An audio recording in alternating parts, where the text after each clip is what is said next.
So I'm Rich Caputo. I'm Director of Data and AI at TJC. TJC is a middle market private equity firm, and my role is to help enable data and AI strategy at the firm, both internally and for our portfolio companies.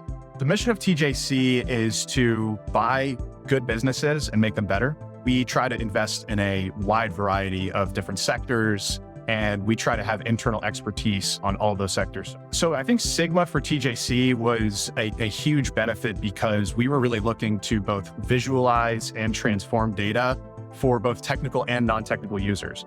Our users are very comfortable with Excel. They use Excel on a daily basis, and obviously Excel has some shortcomings. One being that it's not very good when it comes to lots and lots of data. So Sigma came into the picture and allowed us to not only look and visualize larger scales of data, but also do so in a way that interacts directly with our data warehouse. I have a lot of experience with Databricks. I've been using it for a long time. So that was definitely one of the main reasons we chose Databricks. But also, I think it comes with a lot more flavor than maybe some of the other vendors.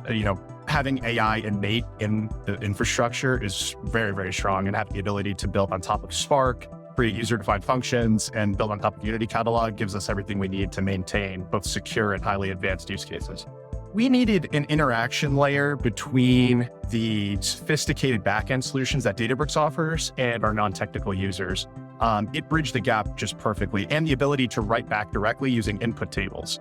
Also, a big part of what we do is we render LLM-generated content, and having Sigma be the interface for that content allows users to not only visualize things that they wouldn't have been able to do on their own, but also input data back into the warehouse based on custom AI functions, custom LLM calls, and also further schema generation on top of the schemas we already create.